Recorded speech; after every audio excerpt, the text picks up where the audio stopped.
Салам достор. VPS Office программасын улантабыз. Excel документин түзүүнү бүгүн үйрөнөбүз. Менюдан басып биз киребиз, плюс баскычын басабыз. Электронная таблица бөлүмүн тандап, андан кийин бош баракчаны басып, биз ишти баштасак болот. Бизге Excel талаасы көрүнөт ушундай. Бул жерден биз өзүбүзгө керектүү болгон мамычаларды жана катарчаларды бөлүп алабыз. Мен азыр өзүмө A'дан E'ге чейинки мамычаларды 5 мамычаны тандап алдым. Ал эми катарчаларды 2-чи катардан 9-чу катарга чейин 8 катарчаны белгилеп алдым. Жана эң астындагы мен инструменттер панелинен мен все границы деген бөлүм тандасам, бизге таблица пайда болду.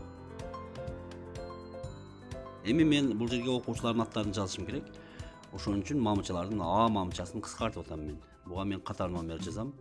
Б мамычасын кеңейттим. Буга окуучулардын аттарынын фамилиясын жазам. Ал эми катарчалардан 2-чи катарчаны кеңейттим. Ушундай жол менен иштейбиз. Эми мен А мамычасына N тамгасын түшүрүп атам. N'ди басып туруп, Enter'ди бастым. Номер деген белги. Эми Б мамычасына окуучунун аты жөнү деп жазам. Окуучунун аты жөнү деп жазып туруп, Enter белгисин бассам, ошол жерге түшүп калат. Мына ушундай болуп түшөт. С-га жазып атам эми. Жакшылап карап, көңүл коюп үйрөнүп алабыз. Туулган жылы.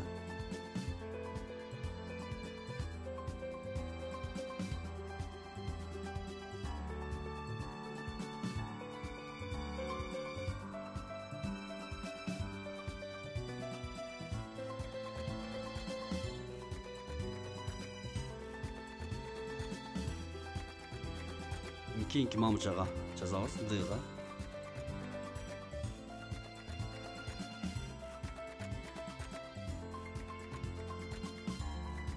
Окуган классы.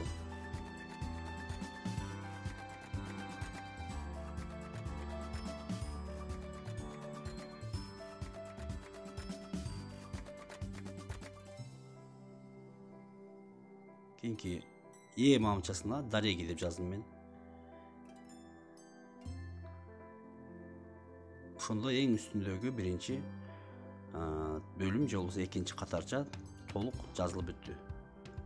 Эми 3-чү катарчага баштайбыз. Номер коюп чыгабыз катарларды.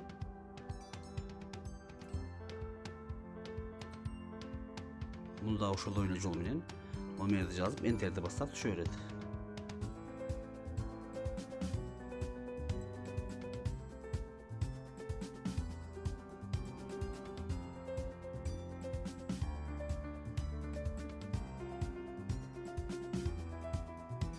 Мен азыр 5ке чейин номер койдум. Эми окуучулардын аты жөнүн мисал катары эле жазам азыр. Мисалга окуучулардын аттары ушундай болуп түшүрүлөт.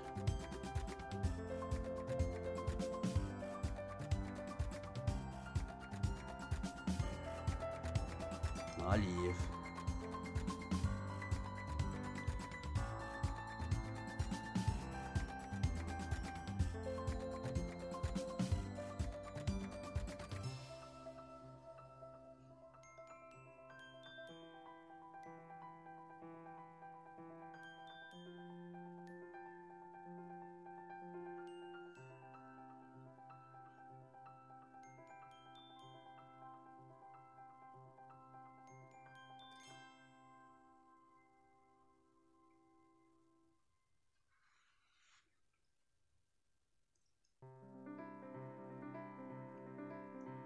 Ушундай болот. Окуучулардын аттарын ушинтип түшүрөбүз.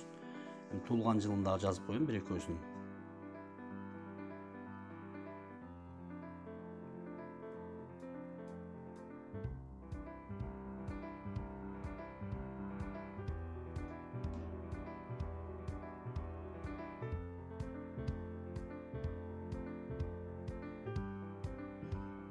Мына ушундай болуп жазылат. Эми биз бул өзүбүз түзгөн таблицага заливка берсек болот, түз. мисалы мына жерде цвет заливки деп турат.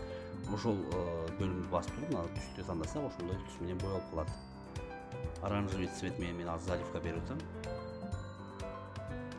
Тамгаларды өзгөртсөк болот. Мисалы мына тамга ошол ячейканын ичиндеги тамгаларга мен мына жирный шрифти жазып атам. Ушундай болуп боеп атат.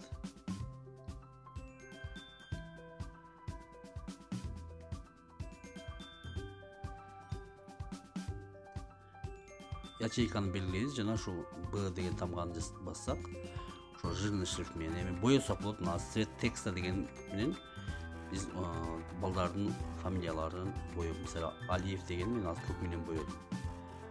Бердибаева деген ячейка боедум, кызыл менен боедум. Ушундай кылып биз чыгармачылык менен иштесек болот. Эми бул телефондогу варианты болгондугу үчүн бул жерде мен кеңири түшүндүрүп сиздерге көрсөтүп беришим кыйын. Негизи компьютерде үйрөнгөнгө жетпейт Excel программасын. Жок, эми телефондо дагы биз үйрөнүп алсак, биздин телефонго келген ушундай Excel форматындагы документтер келсе, ошолорду биз өзгөртсөк болот да. Эми акырында ушул сохранить басып, биз ушул сохранить менен сактап алсак болот.